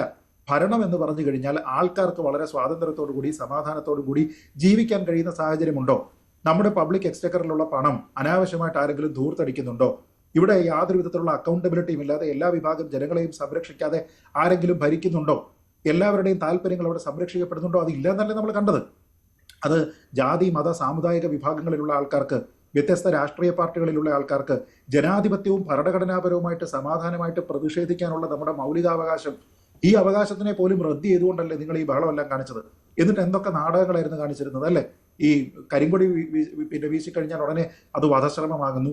വിമാനത്തിൽ വെച്ചിട്ട് പ്രതിഷേധം എന്നിട്ട് ശബ്ദം പോലും പുറത്തു വരാത്ത 2 യൂത്ത് കോൺഗ്രസ്സുകാർ പറഞ്ഞു കഴിഞ്ഞാൽ അത് ഉടനെ വധശ്രമമായി മാറുന്നു. ഞാൻ പറഞ്ഞ ഈ രീതിയിലേക്ക് നിങ്ങൾ അധികാരം ദുർവിനിയോഗം ചെയ്തതുകൊണ്ടല്ലേ നിങ്ങളിപ്പോ ജനങ്ങൾ നൽകിയ ഒരു തിരിച്ചടിയാണ്. ശ്രീ മെഹബൂബ നസീർ, അതിന് ആത്മപരിശോധനയാണ് വേണ്ടത്. CPM അങ്ങനെ ഒരു ആത്മപരിശോധന നടത്തിയിട്ടില്ല ഇപ്പോഴും. ഇവിടെ CPM പരിശോധിക്കുന്നുണ്ട്. പരാജയം എന്തുകൊണ്ടാണ് പരാജയം സംഭവിച്ചു, എന്തുകൊണ്ട് തോറ്റു, എന്തുകൊണ്ട് നമ്മൾ തോറ്റു, അത് പാർട്ടി ഘടകത്തിൽ മേൽഘടകത്തിലും താഴെ തട്ടിലും നല്ല രീതിയിൽ ഒരു വിശകലനം നടത്തുകയും ചർച്ച ചെയ്യുകയും പരിശോധിക്കുകയും ചെയ്യും. തെറ്റ് തിരുത്താനുണ്ടെങ്കിൽ തെറ്റ് തിരുത്തി ഈ പാർട്ടി തിരിച്ചു വരും. കാരണം ഇടതുപക്ഷത്തെ ഈ ഇടതുപക്ഷത്തെ എതിർക്കുന്ന ശത്രുക്കൾ പോലും ഷാക്കിർ പറഞ്ഞു, അതുപോലെ ഷാക്കിർ പറഞ്ഞു CPM നശിച്ചു കാണാൻ ആഗ്രഹിക്കുന്നില്ല. അതെ, ആരും ആഗ്രഹിക്കില്ല. കാരണം ഇടതുപക്ഷം കേരളത്തിൽ വേണം, ഇടതുപക്ഷവും വേണം. എൻ്റെ അഭിപ്രായത്തിൽ ഞാൻ പറയുന്നത് കോൺഗ്രസും വേണം, എല്ലാം വേണം. ഇല്ലെങ്കിൽ ഇവിടെ പിന്നെ വരുന്നത് സംഘപരിവാറാണ്. നമുക്ക് ഈ സംഘപരിവാറിനെ വിട്ടുകൊടുക്കാൻ സാധ്യമല്ല എന്നുള്ളൊരു പ്രഖ്യാപനം കൂടിയാണ് ഇവിടെ UDFും LDFും ഒക്കെ ഇവിടെ നിൽക്കണം എന്ന് ഞാൻ പറയുന്നത്. പക്ഷേ ഇവിടെ ശ്രീജിത്ത് സാറും അതുപോലെ ഷാക്കിറും ഒക്കെ ഈ CPM അലിഞ്ഞുപോയി, ഇല്ലാണ്ടായിപ്പോയി, അലിഞ്ഞുപോയി എന്ന് നിങ്ങൾ ഈ ആറ്റുകാൽ രാധാകൃഷ്ണനെ പോലെ ജോത്സ്യം നിരത്തി ഈ പറയുന്നതിനാണ് ഞാൻ എതിർക്കുകയാണ്. അവിടെയാണ് നിങ്ങൾക്ക് തെറ്റുപറ്റിയത്. ഇപ്പം ജനങ്ങൾ ഇപ്പോൾ പാർട്ടിയിൽ അല്ലെങ്കിൽ LDF സർക്കാരിന് എന്ത് തെറ്റുകുറ്റം, അതുകൊണ്ട് ചെറിയ ശിക്ഷ കൊടുത്തതാണ്, ചെറിയ ഒരു ശിക്ഷ. മുമ്പ് നിങ്ങളെ ഈ മുസ്ലിം ലീഗും കോൺഗ്രസ്സൊക്കെ തറ പറ്റി തോറ്റിട്ടില്ലേ? പിന്നീട് നിങ്ങൾ ഈ കോൺഗ്രസ് മടങ്ങി വന്നിട്ട്, അതാണ് ഞാൻ കരുണാകരൻ്റെ ഒരു കഥ പറഞ്ഞത്. ഈ പാർട്ടി തിരിച്ചു വരും, പൂർവാധികം ശക്തിയായി ഈ പാർട്ടി തിരിച്ചു വരും. തെറ്റ് എന്തെങ്കിലും ഉണ്ടെങ്കിൽ തെറ്റ് തിരുത്തി കാര്യങ്ങൾ മുന്നോട്ട് പോകും. പ്രതിപക്ഷ നേതാവായി പിണറായി വിജയൻ തന്നെ പ്രതിപക്ഷ നേതാവായി ഇരിക്കുന്ന 10 വർഷം ഈ കേരളത്തെ നയിച്ചൊരു വ്യക്തിയാണ്. 10 വർഷം. ശ്രീജിത്ത് സാറ് പറഞ്ഞതുപോലെ എല്ലാ വകുപ്പിനെക്കുറിച്ചും അഗാധമായ അറിവുള്ള, എല്ലാ വകുപ്പിനെക്കുറിച്ചും കാര്യങ്ങളെല്ലാം അറിയാമെന്നുള്ളൊരു വ്യക്തിയല്ലേ ഭരണത്തലവരായിരുന്ന മുൻ മുഖ്യമന്ത്രിയായിരുന്ന പിണറായി വിജയൻ, ഇപ്പോൾ പ്രതിപക്ഷ നേതാവ്. അപ്പോൾ ഓരോ വകുപ്പിലുള്ള കാര്യങ്ങളെല്ലാം ചോദ്യം ചെയ്യാനും അക്കമിട്ട് ഓരോന്നായിട്ട് ചോദ്യം ചെയ്യാനും ഈ പ്രതിപക്ഷ നേതാവ് ഇദ്ദേഹത്തിനുണ്ട് കഴിയുന്നുള്ള 100% ശരിയാണ്. അത് നമുക്ക് വരും കാലങ്ങളിൽ, ഇനിയിപ്പോൾ നിയമസഭ ഉടനെ തുടങ്ങും, അപ്പോൾ സഭാ സമ്മേളനത്തിനൊക്കെ നമുക്ക് മനസ്സിലാകും. ഓരോ കാര്യങ്ങളിലും അത് അക്കമിട്ട് കാര്യങ്ങൾ നടത്തും. പിന്നെ അതാണ് ഞാൻ പറയുന്നതാണ്. പിന്നെ വയസ്സിൻ്റെ കാര്യത്തിൽ നിങ്ങൾ ഒന്നും പറയണം. AK ആൻ്റണി എത്ര വയസ്സ് വരെയാണ് അദ്ദേഹം മുഖ്യമന്ത്രി ഇരുന്നതെന്നും പ്രതിരോധ ഇരുന്നതെന്നൊക്കെ AK ആൻ്റണി പെൻഷൻ CPM ഒരു ഇതുണ്ടായിരുന്നു. CPM തന്നെ തീരുമാനിച്ചതാണല്ലോ പ്രായപരിധി. ഞാൻ പറഞ്ഞതല്ല, CPM തീരുമാനമെടുത്ത് അദ്ദേഹം വീണ്ടും മുഖ്യമന്ത്രിയായി വരുന്നതിന് വേണ്ടിയാണ്, പ്രതിപക്ഷ നേതാവായി വരുന്നതിന് വേണ്ടിയല്ല. പ്രതിപക്ഷ നേതൃസ്ഥാനത്തേക്ക് അദ്ദേഹം വരുമ്പോൾ ഈ പ്രായപരിധി അവിടെ അദ്ദേഹത്തിന് ഇളവ് നൽകുകയാണ്. എന്തിന്? തോറ്റ ഒരാൾക്ക് വേണ്ടി. ആർക്ക്? അല്ല, ഒരു മുന്നണിയെ തോൽപ്പിച്ച ഒരാൾക്ക് വേണ്ടി എന്തിന് പ്രായപരിധിയിൽ ഇളവ്? അദ്ദേഹം തോറ്റു എന്നല്ല പറയുന്നത്, തന്നെയാണ് പിണറായി വിജയൻ. ആരാണ് തോൽപ്പിച്ചത്? പിണറായി വിജയൻ തോൽപ്പിച്ചെന്നാ പറയുന്നത്. പിണറായി വിരുദ്ധതയല്ലേ ഇവിടെ കണ്ടത്, അല്ലാതെ പിന്നെ UDFിന് അനുകൂലമായ പോളിംഗ് ഒന്നും ആയിരുന്നില്ല ഇത്. മഞ്ജുഷേ, ഞാൻ പറഞ്ഞത്, ഞാൻ ഇടയ്ക്ക് എൻ്റെ സംസാരത്തിൽ ഞാൻ ഇടയ്ക്കൊരു ഒരു പ്രയോഗം പറഞ്ഞത് നിങ്ങൾക്കൊന്ന്, മലയാളികൾക്കൊരു ചേഞ്ച് വേണം. മലയാളികൾക്കൊരു ചേഞ്ച് വേണം. കാര്യം നമ്മളിവിടെ പാലഭിഷേകം ഒഴുകിയാലും തേനാഭിഷേകം നടത്തിയാലും മലയാളികൾ ഒന്ന് ചെറിയൊരു ചേഞ്ച് ആവാം എന്ന് അവർ നോക്കിയതാണ്. അല്ലാതെ ഈ കമ്മ്യൂണിസ്റ്റ് വിരുദ്ധത കൊണ്ടോ പിണറായിയുടെ, പിന്നെ അദ്ദേഹം അതാണ് അഭിനയിക്കാൻ അദ്ദേഹം ഒരു പച്ചയായ ഒരു മനുഷ്യനാണ്. ഉമ്മൻചാണ്ടി സാറെന്ന് പറയുമ്പോൾ എപ്പോൾ എനിക്ക് മറുപടി അദ്ദേഹം പച്ചയായ പറഞ്ഞിരുന്നുവല്ലോ, ഈ ശരീരഭാഷ നോക്കിയാണ് ജനങ്ങൾ വോട്ട് ചെയ്തതെന്ന്. അല്ലെന്നേ, അങ്ങനെയാണെങ്കിൽ ഈ പയ്യന്നൂർ, തളിപ്പറമ്പ്, അമ്പലപ്പുഴ, പിന്നെ ഈ എന്താ പറയുക പേരാമ്പ്ര, LDF കൺവീനർ വരെ തോറ്റ്, പിന്നെ എന്താ പറയുക വളരെ വലിയ തോൽവി ഏറ്റുവാങ്ങി. ഇത് പിന്നെ ശരീരഭാഷ പിണറായി വിജയൻ്റെ മാത്രം. ഈ പിണറായി ഇപ്പം നോക്ക്, ഈ CPM രക്ഷപ്പെടുത്താൻ, ഇടതുപക്ഷത്തെ ഇവിടെ നിലനിർത്താൻ വെമ്പായം നസീറിനെ പോലെയുള്ള ആളുകൾക്ക് താല്പര്യമില്ലാത്തതിൻ്റെ ഒടുവിലത്തെ തെളിവാണ് ഇപ്പോഴും പിണറായി സ്തുതി പാടുകയാണ്. നോക്ക് നിങ്ങൾ, അദ്ദേഹത്തോട് ഇപ്പോൾ ശ്രീമതി ടീച്ചർ പരസ്യമായി പ്രതികരിച്ചു. അങ്ങനെ ഒരുപാട് പേര് ചെറുതായെങ്കിലും പരസ്യമായി പ്രതികരിച്ചു. എന്നിട്ട് ഇവർ ഈ എന്താ പറയുക കമ്മിറ്റികളിൽ വലിയ വിമർശനമാണ്. നോക്കൂ നിങ്ങൾ, നമ്മളിപ്പോൾ വാർത്തകൾ നിങ്ങളൊക്കെ കൊടുക്കുന്നുണ്ടല്ലോ ഓരോ ജില്ലാ കമ്മിറ്റിയിലും. ഇവിടെ വന്നിരുന്നിട്ട് ഇതിനെ ന്യായീകരിക്കാൻ ഇടതുപക്ഷം തകരണമെന്നോ CPM തകരണമെന്നോ ഞങ്ങൾ ആരും ആഗ്രഹിക്കുന്നില്ല. പക്ഷെ നിങ്ങൾ ആഗ്രഹിച്ചാൽ നടക്കും, അല്ല, ഒരു നിങ്ങൾ ആഗ്രഹിച്ചാൽ നടക്കും ഇടതുപക്ഷം. ഇപ്പോൾ പിണറായി വിജയൻ എന്താ പറയുന്നത്? പിണറായി വിജയനും MV ഗോവിന്ദനും ചെയ്തതിൻ്റെ പരിണിത ഫലമാണ് ഇപ്പോൾ ഇടതുപക്ഷം CPM അനുഭവിച്ചുകൊണ്ടിരിക്കുന്നത്. ഇപ്പോൾ CPI കഴിഞ്ഞ ദിവസം പറഞ്ഞു, ഇന്നും പറഞ്ഞു, പ്രതിപക്ഷ ഉപനേതാവ് സ്ഥാനം ഞങ്ങൾ ആഗ്രഹിക്കുന്നത് അത് അത്യാവശ്യമാണ്, മാത്രമേ LDF എന്നാൽ ഏകപക്ഷീയമല്ല, ഏകാധിപത്യമല്ല എന്ന്. നിങ്ങൾ നേരത്തെ പറഞ്ഞൊരു കാര്യമുണ്ട് മഞ്ജുഷ, ഇവർ സ്ഥിരമായി പറയുന്നു 2002 മാറാട് കലാപം ഉണ്ടായി, ഈ 10 വർഷം കലാപം ഉണ്ടായെന്ന്. അത് നേരത്തെ പിന്നെ ശ്രീജിത്ത് പണിക്കർ കൃത്യമായി പറഞ്ഞു. ശ്രീ എമ്മുമായി മസ്കറ്റ് ഹോട്ടൽ കൂടിക്കാഴ്ച നടത്തിയ ആളെ പേരറിയില്ലേ? RSSുമായി ധാരണ ഉണ്ടാക്കിയ ആൾക്കാരല്ലേ? ഈ 10 വർഷം ആഭ്യന്തരം ഭരിച്ചതാരാ? RSS. വത്സൻ തില്ലങ്കേരി, ധനകാര്യം നിങ്ങൾ ഭരിച്ചു, നിങ്ങൾ വലിയ രീതി അഴിമതി നടത്തി. മറ്റു കാര്യം കൂടി പറയാം, 2011 മുതൽ 2016 വരെ ഉമ്മൻചാണ്ടി ഭരിച്ച കാലത്ത് കേരളത്തിൽ ഏതാണ് പിന്നെ വർഗീയ കലാപം ഉണ്ടായത്? ഒന്ന് പറയാൻ പറ്റുമോ? ഞാൻ പറയാം, 2009 ഭീമാപള്ളിയിൽ 6 പേരെ വെടിവെച്ച് കൊന്നത് ആരാണ്? അത് വർഗീയ കലാപം അല്ല. എന്താണ്? അത് ഏകപക്ഷീയമായി.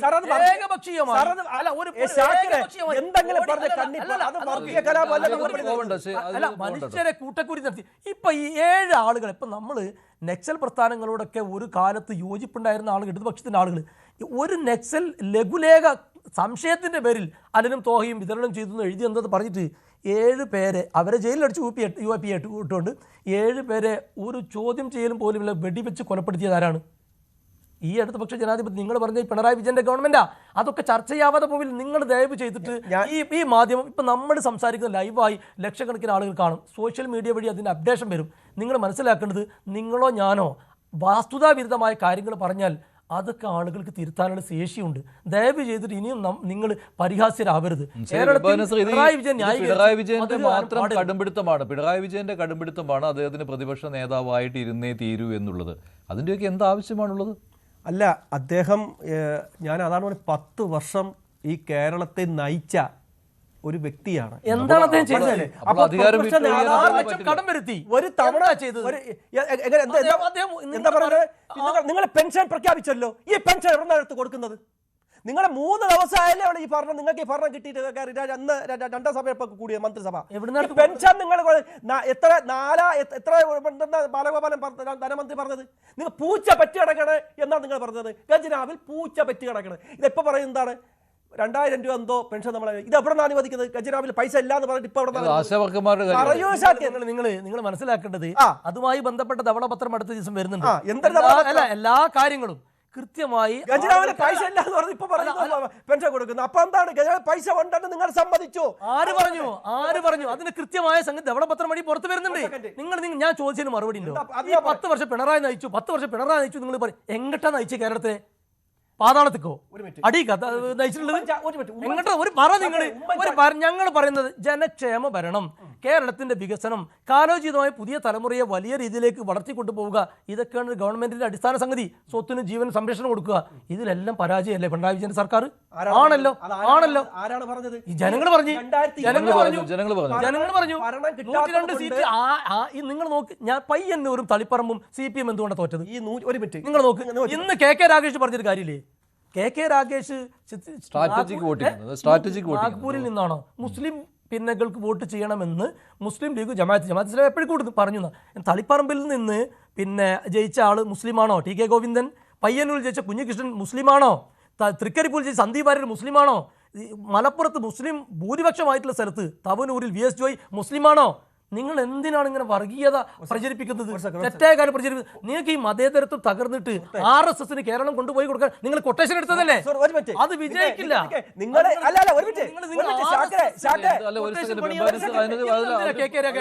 അതൊരു പ്രധാന കാര്യമാണ്. കാരണം സ്ട്രാറ്റജിക് വോട്ടിംഗ് ആണെന്ന് പറഞ്ഞു നിങ്ങളുടെ തോൽവിയെ നിങ്ങൾ ശരിയായി അതുപോലെ ടിഒ മോഹനന്, ഇതാണ് നിങ്ങൾ പറയാൻ സാജി ജോസഫ്, ഇവരൊക്കെ മുസ്ലിംകളാണോ? ഒറ്റ സെക്കൻഡ്, നിങ്ങൾ എന്താ പറയുന്നത്? നിങ്ങളെ ബംഗാളിൽ മമതാ ബാനർജിയെ തോൽപ്പിച്ചു. CPM BJPക്ക് ആ സംസ്ഥാനം കൊണ്ടുപോയി കൊടുത്തു. അത് CPMകാർ മുഴുവൻ ഓഫീസോടെ BJPയിലേക്ക് ചേർന്നു.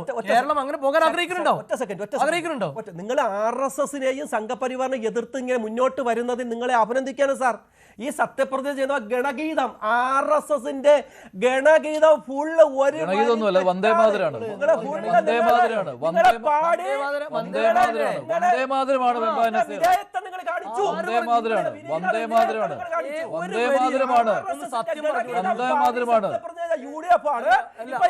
കുറ്റപ്പെടുത്തുന്നത് വന്ദേമാതരമാണ് പാടിയത്. വന്ദേമാതരമാണ് പാടിയത്.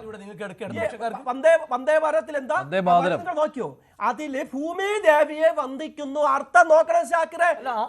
ചെയ്തത് സുഹൃത്തെ പറഞ്ഞല്ലോ, പറഞ്ഞല്ലോ അതിന്റെ വരികൾ മുൻകൂട്ടി കാണാതെ പോയി.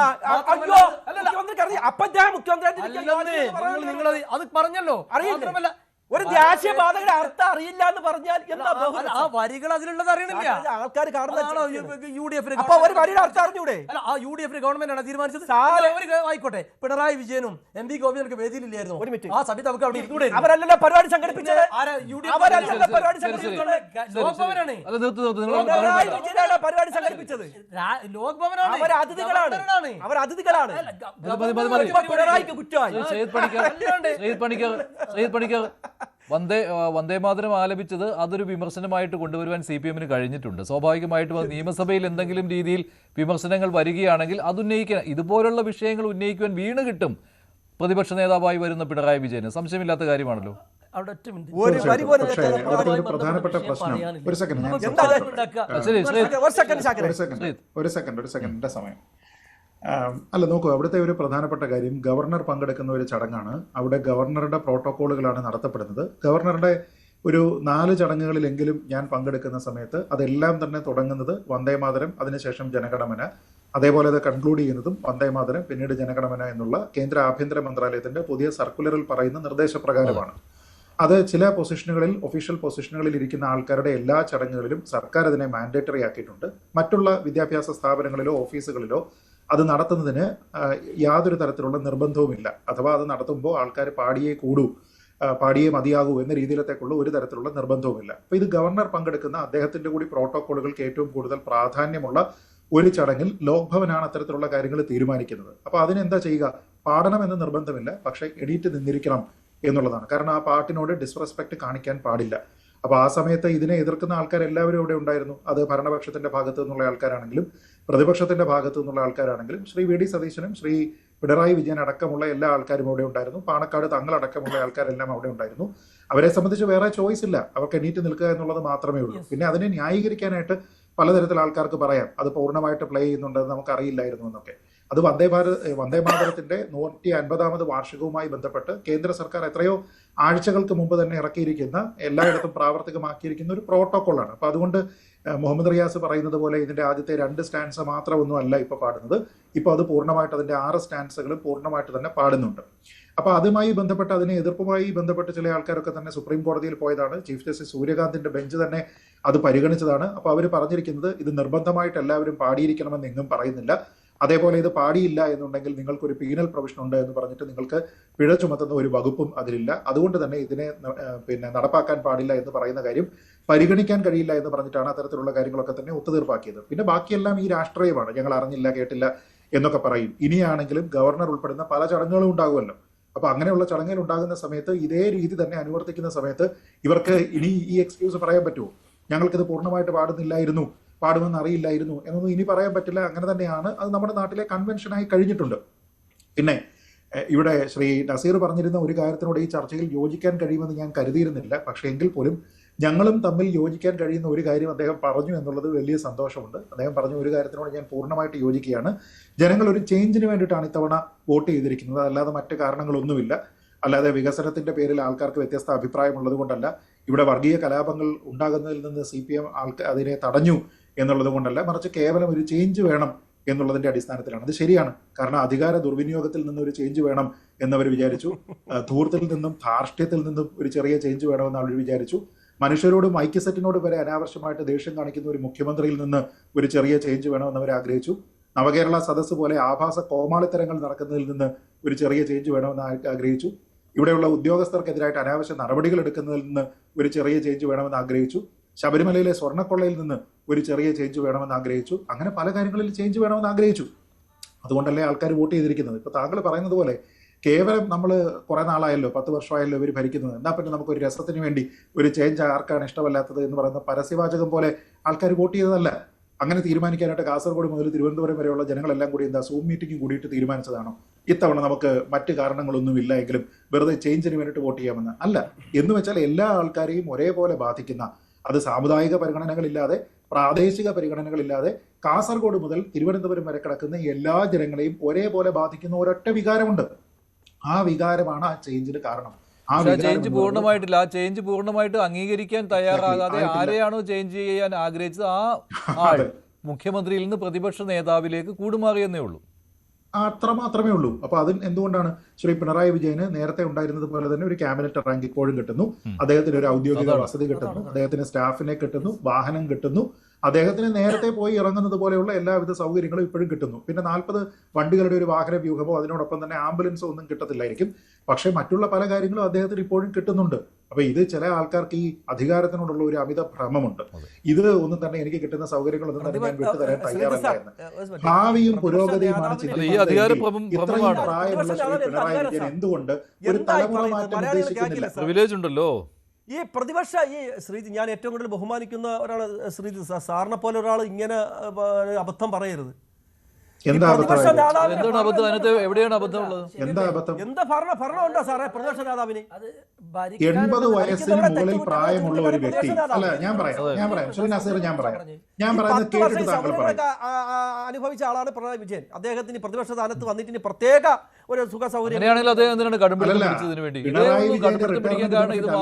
നോക്കേണ്ടത് ഞാൻ ചോദിക്കുന്നത് ശ്രീ നസീർ, പിണറായി വിജയന്റെ റിട്ടയർമെന്റ് ബെനിഫിറ്റ് ആണോ നോക്കേണ്ടത്? പിണറായി വിജയന്റെ റിട്ടയർമെന്റ് ബെനിഫിറ്റ് അല്ല നിങ്ങൾ നോക്കേണ്ടത്.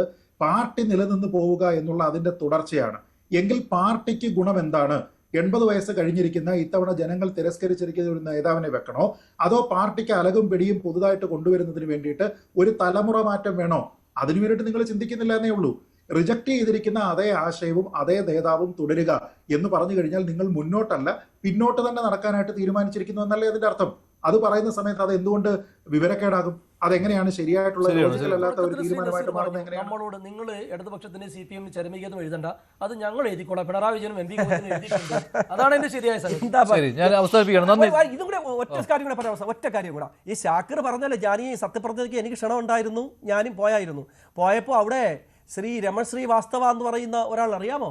അവിടെ രമേശ് ചെന്നിത്തലയെ കാണാൻ വേണ്ടിയിട്ട് അവിടെ വിനീതനായിട്ട് പഴയ RSS സംഘപരിവാർ എല്ലാം ഈ ക്രമസമാധാന വകുപ്പ്, ആഭ്യന്തര വകുപ്പിനെ ഒന്ന് ഉപദേശിക്കാൻ വേണ്ടി രമേശ് ചെന്നിത്തല കയറി ഇറങ്ങുന്നു മന്ത്രിമന്ദിരത്തിൽ. സംഘപരിവാറിലായിട്ട് ആലയത്തിൽ രമേശ് ചെന്നിത്തല കൊണ്ടുപോകുന്ന നോക്കണം. കഴിഞ്ഞ ആഭ്യന്തര മന്ത്രിയായിരുന്ന സമയത്ത് സ്കൂളിൽ RSSന്റെ പതാക കെട്ടാൻ വേണ്ടി സൗകര്യം ചെയ്തു കൊടുത്തതാണ് രമേശ് ചെന്നിത്തല സ്കൂളിൽ. അത് മറന്നു പോകരുത്.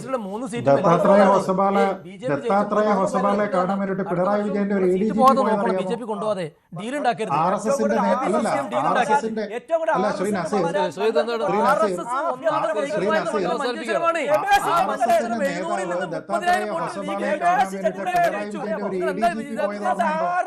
വളരെ മണ്ണൊരുക്കി കൊടുത്തത് രമേശ് ചെന്നിത്തല. പിണറായി വിജയന്റെ ഒരു ADGP RSSന്റെ ദത്താത്രേയ ഹൊസബാളെ കാണാൻ പോയത് ഓർമ്മയുണ്ടോ? പറഞ്ഞു വിട്ടതായിരുന്നു. അതെല്ലാം ജനങ്ങൾ കണ്ടു. പക്ഷെ ജനങ്ങൾ കണ്ടു. ശരി, നന്ദി. ചർച്ചയിൽ പങ്കെടുത്ത എല്ലാവർക്കും ഇന്നത്തെ ചോദ്യം ഇതായിരുന്നു: VD സതീശനെ നേരിടാൻ പിണറായി വിജയന് കഴിയുമോ? കഴിയുമെന്ന് 19% പ്രേക്ഷകർ, ഇല്ല എന്ന് 78%. ഡിബേറ്റ് അവസാനിക്കുന്നു. നന്ദി, നമസ്കാരം.